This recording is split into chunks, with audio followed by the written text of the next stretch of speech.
today's live crypto market analysis and pre-trade. This morning I'm looking at Ethereum. Ethereum set up for me today on the Camarilla pivots here at the R3 level. We'll go up here on the 15-minute chart. This is the R3 level here. This is the R4 level here. My system incorporates the Camarilla pivot system. So here at R3 is a potential short trade down to the S3 Camarilla pivot. Right now, we're trading right at the R3 level here on Ethereum. I've taken a couple positions in Ethereum right now, and I'll quickly just go through a top-down analysis of what I'm seeing overall here. So on the weekly, we're in a downtrend, the way that I see it here, based on the exponential moving averages, having the 18 exponential moving average trading over the 9. So this dark blue line is the 18, and this light blue line is the 9. So when the 9 is trading under the 18, it's a downtrend for me, or it's a short. When it's trading above the 18, it's a long. Also, we can see this gap in between the averages. For me, that's showing a sign of strength or weakness, depending. So this would be weakness with the distance between the two averages, as opposed to them being close together. And then structurally, we'll go over to the 4-hour. We'll come over here to the 4-hour chart here. So from a structural perspective, there's a breakdown here, and then this is the low right here. There's a market structure shift from this low up here, which would make this the now the strong low, and this the potential weak high, I believe, if I'm reading this correctly. And then it puts in a low inside. It never closes above this high candle here. So for me, structurally, it's trading inside a range, and it is now weak.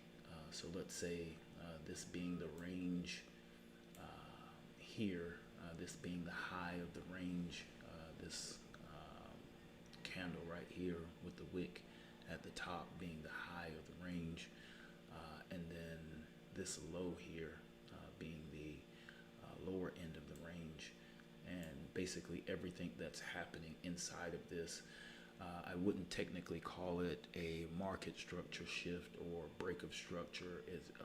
I would just call it internal price action that could break structure or could cause a market structure shift. But what I'm seeing here is after this sell-off, some pullback, some consolidation. You can see that's flagging in this area here, putting in some consolidation here, but it's failing to put in a high above here.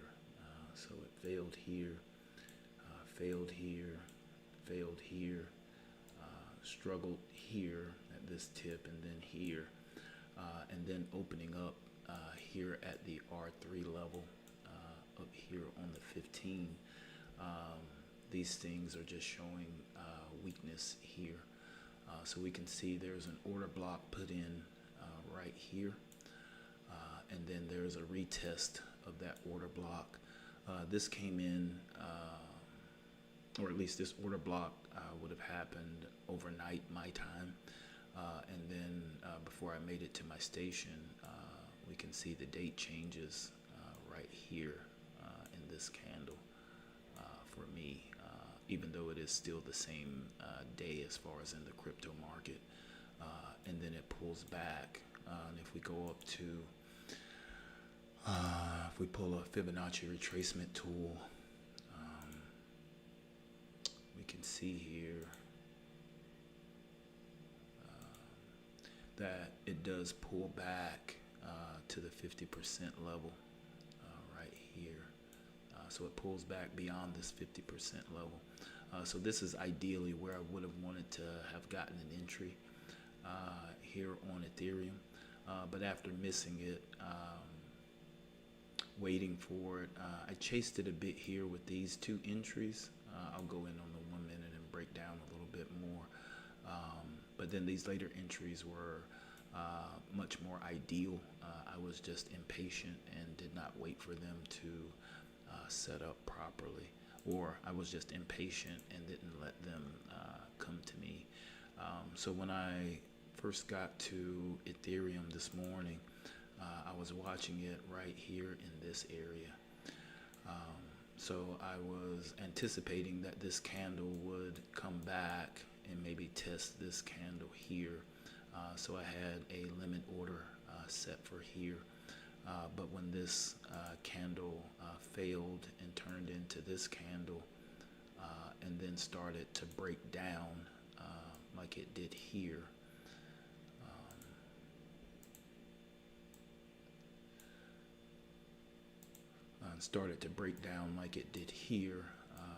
breaking these levels here, because we can see here there's a bit of consolidation here in this area.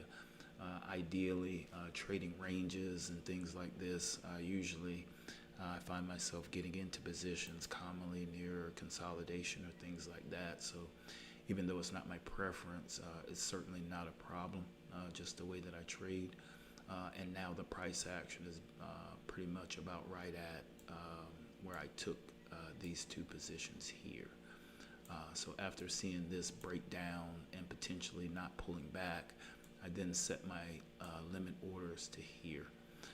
But then when it broke down further, and then in this candle pulled back,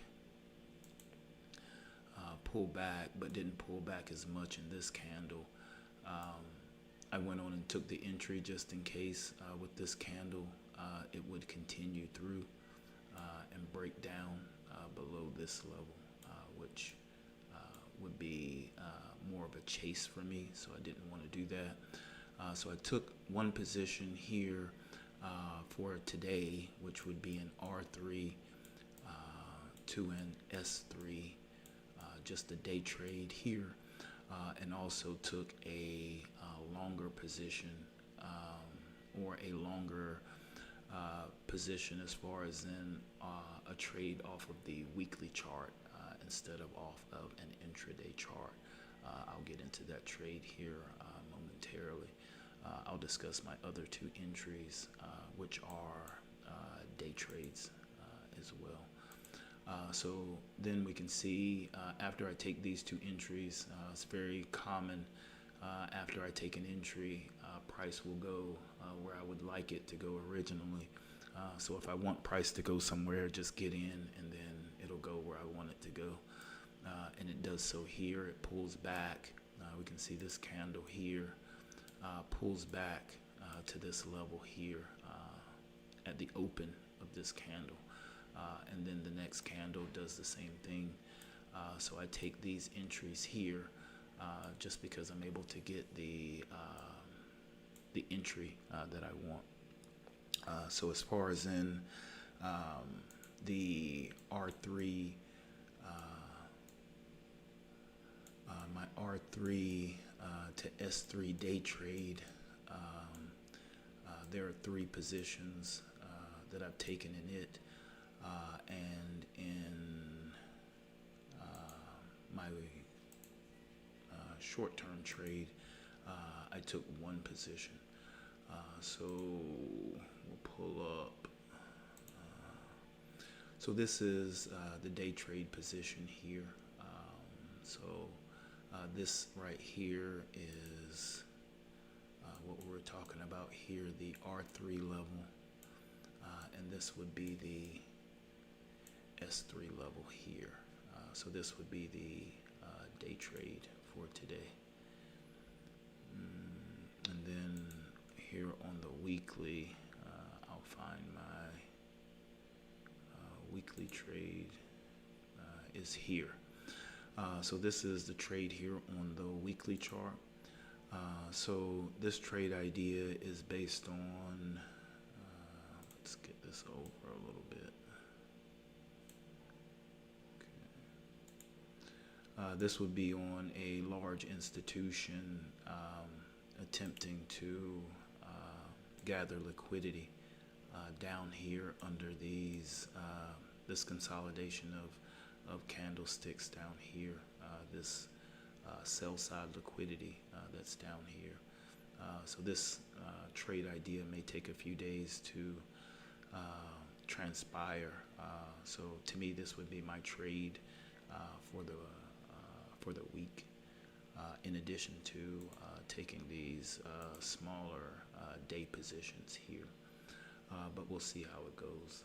We'll come up here to the 1 minute, and you can see here, this is that order block that was put in, and then we can see here the sell-off that continues. We can see we get some support here, and we can see the volume profile back here come in off of this support here. But then we can see my two entries here early, and then we can get the pullback entries, and now we're starting to sell back down towards my level of entry and a potential test of this area here. So multiple positions on this one particular, or these two trades. I'm going to call this two trades just because there's a day trade in here from R3 to S3, and then there's also a weekly trade here for let's say a bigger move, but we'll see how this goes today. But and for the remainder of the week with the larger trade. But Ethereum was the only thing that I saw setting up well today. It seems like most everything else has been bought up and is extended. So there may be some pullback or some selling off today. So this is what I'm anticipating, just some selling off, nothing huge, but just probably selling today. But we'll see how it goes. But this is On Tilt Trading with today's live crypto market.